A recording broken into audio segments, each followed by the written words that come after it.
homelessness and houselessness are a result of decades of policy failures that have come before us, and they're just culminating in what we're seeing now. I think we've got, an affordable housing crisis, an affordability crisis, a toxic drug supply crisis, a mental health crisis, and all of those things really have come together to result in where we're at today. So I think there's huge gaps, particularly in mental health and addictions and supports for people. That's something that we're continually advocating for. Welcome back to another episode of The Leader Within. Today, I'm excited to introduce Sandra Clarkson, CEO at the Calgary Drop-In and Rehab Center. Given her wealth of experience as an advocate for operational excellence and her vision for creating opportunities that result in long-term systemic improvements for citizens in need, I'm excited to have her share her insights with you. Well, welcome, Sandra. Can you share with us a story that has shaped the trajectory of your success or your career? Sure. First of all, thank you so much for having me. It's great to be here. I think a story that's really helped shape the trajectory of my career is really a personal one, and it's about meeting an individual who'd been experiencing homelessness quite some time ago now, who had been a long-term resident of the Calgary Drop-In Center. This is long before I started working there, and he had been living there for decades. And when the opportunity came for me to be in a senior leadership role at the I just thought to myself, you know what? I think we can do better than this, like as a community, as a society, as an organization, as a team. And that really kind of set me on this path about shaking up the way things have always been done and really challenging the systems, challenging the status quo, and encouraging and inspiring people to look at things differently. Kudos to you for seeing that opportunity and then actually doing something about it. And one of the things that I've learned about leadership in itself is navigating the gray is one of the hardest parts of leading. And then there's encouraging others to kind of go through that motion with you. So I'm curious for you, like what has helped you lead the leader within? That ambiguity or gray that you talk about is so present in our everyday work that we're doing. And you're right, it's uncomfortable, it's risky, it's the, fear of the unknown. And are we making the right decision? Sometimes, recognizing that we don't have all the answers, is one, and just be willing to try. I think we get paralyzed sometimes by that gray and not knowing all the answers that we become afraid to like dip our toe in and try something different. And I think, if we can create an environment that is where it's safe to fail, like it's got to be okay to fail quickly and fail forward.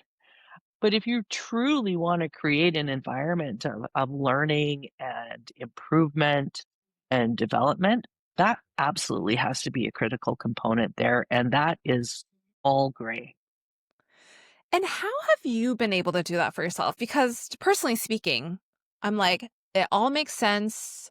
I know it's important. And I'm like, I don't like that feeling. So if I can take a calculated risk and fail within my sandbox, I will do that versus I know like that's not how life works.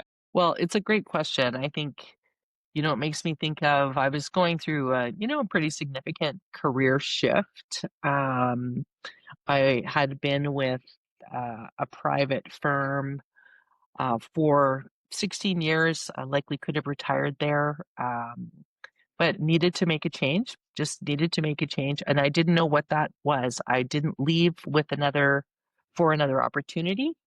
And so I made the decision to let go of that role. And I gave myself 6 months. And I told myself my only job was to be comfortable with uncertainty. And I did not excel at that, but I certainly found a way to sit in that discomfort, which created the space for opportunities that I never would have considered to come forward. And I think from there, from that experience, it's become less uncomfortable for me. But I also believe wholeheartedly that if you're not uncomfortable, you're not pushing hard enough. I think complacency and comfort for any length of time or for longer lengths of time is just not how I work. I don't want to say I don't want to make a judgment statement, but it's just it doesn't work for me. Fair enough. And speaking of like taking on that different leadership piece of it, I know when you are lower in the organizational chart, you get a lot of guidance when you onboard, right? You get a lot of support and everything. But when you step into those senior leadership roles or now as a CEO, there's nothing guiding you as much, right? Maybe your board of directors, maybe your shareholders, right? But again, you have to do that self-direction. So how did you navigate that learning curve initially when you stepped up into your current role? Well, that's a great point. I've never thought about it from that perspective in terms of, yeah, you just kind of walk in and the expectations are, here you go. And I think for me, like I'm a very relational leader. So for me, it's about getting to know the people that I'm working with. Who are the champions on the team that I can connect with to really get an idea of like, how do things really work around here? Right? Not just the culture of value statements that live on the wall, but like, how do things really work around here? And building relationship, building trust, and coming from a place of curiosity because and respect for the history, previous leadership, whatever may be, whatever came before me. I need to, I think you have to come at it from a place of humility, curiosity, and learning, and give yourself some time and the grace to recognize that this isn't going to happen overnight. It's an art and a science to doing that, right? Because as you come in, like you said, there's that level of respect that you have for the historical context, and it can be quite jarring if you lean in, you're like, all right, we're going to change all of this, right?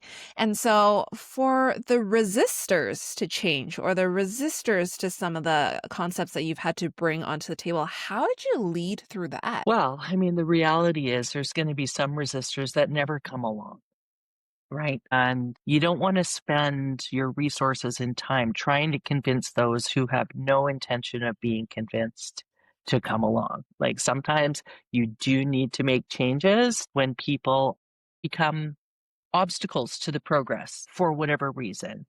And, those decisions aren't made lightly either. Those are difficult, but I think that's part of it. And I think if you can really support, encourage, acknowledge, and reward your champions that have influence within the organization and have them really push the agenda forward, more people will come along and people process change at different times. So it's not just the change, but the process of change for individuals. And some people will get there faster than others. And I think communicate, communicate, communicate, and communicate some more. And when you come in and you create those environments where you're like, you know what, like I'm here to understand like how things are done, and you're trying to communicate and keep everyone like aligned and steering in the same direction. Curious as to what it looks like for groups where you're like, I know y'all have feedback, but how come no one is actually giving me the truth that I need to make an informed decision? So how do you then come in and kind of encourage those candid conversations? Yeah, that's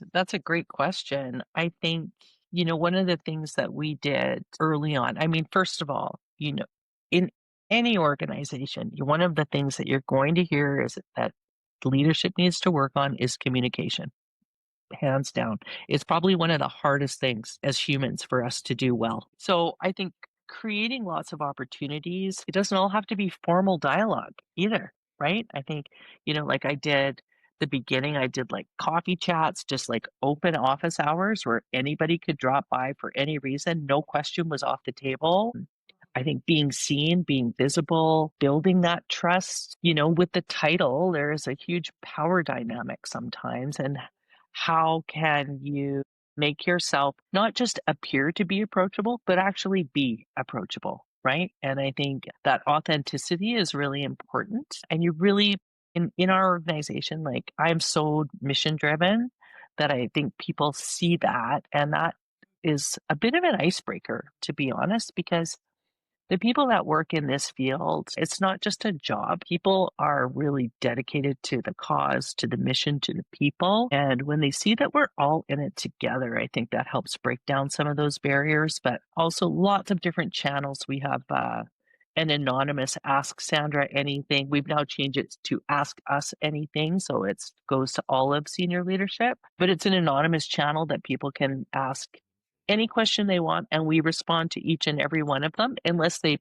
include private information. It just opportunities to create dialogue. Kudos to you for creating those different channels, right? Because different folks communicate in different ways. And that's why, like you said, communication is one of the biggest challenges that we as humans face. And based on your experience working with marginalized groups, and the work that you are doing right now with your team, what are one of the biggest challenges that you are facing? The reality is issues of homelessness and houselessness are a result of decades of policy failures that have come before us, and they're just culminating in what we're seeing now. I think we've got, an affordable housing crisis, an affordability crisis, a toxic drug supply crisis, a mental health crisis, and all of those things really have come together to result in where we're at today. So I think there's huge gaps, particularly in mental health and addictions and supports for people. That's something that we're continually advocating for. And ultimately, housing is the answer. So we need all types of housing, deeply affordable housing,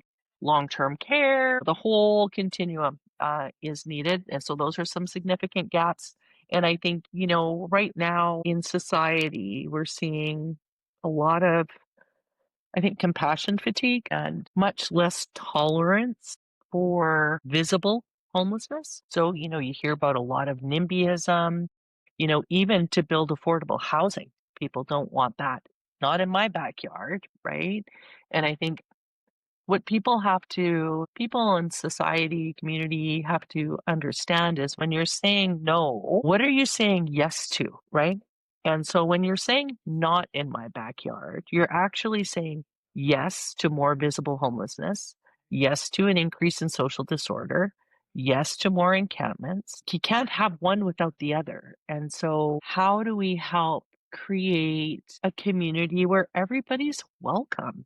And just I think the polarization that we're seeing, the othering of people is disappointing. It's discouraging. I understand it too in terms of where it's coming from. So I think we've got a lot more work to do as a community to truly be inclusive. You touched on something there that I want to dive a little bit deeper into is that compassion fatigue piece, and something that's even top of mind for me, paying attention to what's happening south of our borders, what could potentially happen with upcoming federal elections. There is an increased divide, and even from a racism perspective, like that's something that is top of mind for myself as well. So how are you and your team leaning into the community and helping them navigate that compassion fatigue so that we can make a positive difference? Well, I think, you're right. Watching what is happening south of the border is something I keep a very close eye on because ultimately policies in the United States inevitably make their way up here 5 to 10 years later. May not be so long this time, but so I think one of the things that we at the Drop-In Center try to do is a lot of community engagement, a lot of education, awareness, myth busting is a huge part of it. There's a lot of assumptions that are made around who is the homeless population, what are the causes. I think, certainly a lot of people attribute it to mental health and addiction, but it actually comes down to a housing issue. And so I think one of the things that we're trying to do is this year in particular is really communicate more about the breadth of services that we offer and that they're all geared towards a positive housing outcome. Everything we do is intentionally designed to contribute to a positive, sustainable, permanent housing outcome for folks, not just a band-aid approach. And we need to do better at telling that story and helping people understand what it takes and that it's not going to be successful the first time for everybody, but we need to try. And I think having people live on the streets, live in encampments, live in a shelter is just not good enough. Like we we can do better. So let's do better. And I wanted to give you and your team a shout out here too, because I was reading an article that dated back to like 2020-ish, right? So just before the pandemic and everything was unfolding, and you and your team managed to reduce the chronic homelessness population by 45%. Like that is Mhm. wild. So, based on what you just shared from common myths and helping educating the public so that they understand what's going on, but also how you're able to do that. Like, it takes a level of creativity, boldness, and everything to do that. So, what's getting in the way right now from a systemic perspective that is maybe perhaps you're like, I have a solution, just kind of get out of my way, right? Like, what are you noticing there? Well, thanks for sharing that stat. I think, since currently now we've reduced it by over 75% in terms of people, long-term shelter stayers who've been in our shelter since the day it opened. So I think we are relentlessly pursuing housing options for folks, despite the fact that we're in a housing crisis, an affordability crisis. We continue to house people each and every month. In 2024, we housed close to 400 people. We've housed over 3,000 people since we started our housing focused transformation in 2018. But I think part of the challenge is we've gotten really, really great at outflow, right? So, on average, we're housing between 40 and 50 people a month. The unfortunate reality is that we're also seeing, on average, 125 new people per month who have never experienced homelessness before. So, the inflow and upstream prevention is where we also need to be spending some time, resources, and energy. We know once someone falls into homelessness, it's that much harder to get them rehoused. So if we can work to keep people housed, prevent eviction, we'll be much, much better off in the long run. And so I think really looking at that whole system of care, I think, more prevention with youth, child welfare, et cetera, will also help to stem some of the flow. And so I think we need to look at it as a whole system, not just as when people are experiencing homelessness, we need to look at all the precursors and do what we can to kind of like cork those leaks because like I said, we've gotten really effective on outflow, but the inflow, which is beyond our control, although we're often blamed for it, is something that we as a community, as a society, as a system need to really be looking at. Okay, great call out on that systems piece because I even think of it just as a practitioner in an organization. I look at it, it's like, it's so easy to put band aid solutions on everything, right? You look at it and then, but it takes a lot of time, effort, resources to go backwards and be like, okay, like,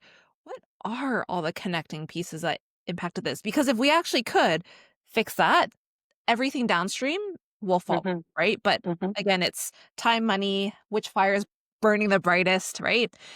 And with that comes a level of adaptability and resilience, though. So I'm curious, like for you and your team, like how are you equipping your team to handle everything with empathy and accountability and care as the demands continue to fluctuate and fluctuate quickly between the opioid crisis, mental health, etc.?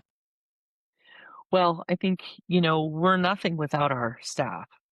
Right? Absolutely nothing. And they are the magic of the Calgary Drop-In Center. And so we take people's safety, psychological safety, mental health, resilience really seriously. And, recognizing that the work that we do is often emotionally charged, challenging, emotionally difficult. We're working with people who, quite frankly, are experiencing their darkest days. They have lost all other connection. Um, and we're kind of an agency of last resorts.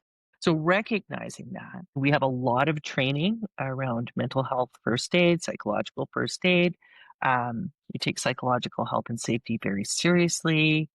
Um, and our goal is to try to build up that resilience as opposed to, and be proactive as opposed to I mean, we also provide all sorts of um, psychological supports and access to those types of things for people and their families, not just the individual, but their families as well. Um, but those are reactive responses. So those are important, right? But again, going back to what we were just saying about that sort of upstream prevention piece, we want to try to mitigate the risk as much as we can for folks. And so as a result, like there's many hours of training that go into onboarding individuals before they ever hit the floor. And we're continually looking at our training. What do we need to add? What's not working? Are there gaps? And so, not only just for that initial onboarding piece, but as part of professional development as people go through their career path with us too. So, I think training is a huge part of it. Also, having that normalizing conversations around mental health, you know, incident debriefing. We need to really lean in on each other because the work as I say, the work is challenging and not many people can comprehend or relate to some of the experiences that we might have versus someone who's, in a corporate office or, other industry, right? That's a continual journey.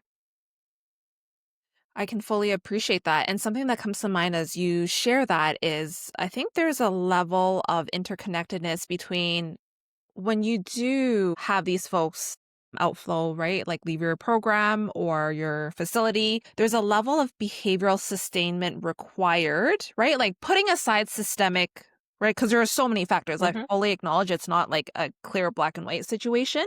There's a behavioral component that they need to uphold. And then from a staffing perspective, you can put all this training in and all these different resources that they have access to. But there's also that level of shaping their behavior and mindset to uphold all that. So if you could leave us with like a final thought when it comes to some of the behavioral related or mindsets that you would kind of want to put forth to the community, what would that be? Well, I think for people to really have an opportunity to heal, they need to be housed, right? And that's gonna look different for everybody. The supports that are needed are gonna look different for everybody. The reality is right now there's types of housing that are needed that don't currently exist, which is why we still have that cohort of people that are literally stuck in shelter because there are no viable options for them. I think recognizing just like the general population, there's people with brain injury, physical mobility issues, mental health issues, behavioral issues. We're all the same. We're all the same. And those unique individual approaches to help obtain and most importantly sustain those housing options for people are something that are really important. It's not just about getting someone housed and then walking away, right?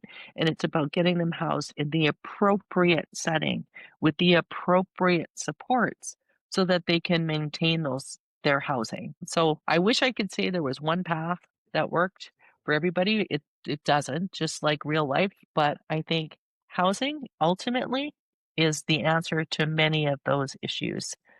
Gives people the opportunity to heal, recover, and move forward and be connected. I appreciate that call out. And I know sometimes guests are like, how do you expect me to summarize it to one thing? Right. And I'm like, I hear you. I hear you. That's why I appreciate the authenticity behind like, it's not one thing and it's not meant to be one thing. Mhm. Yeah.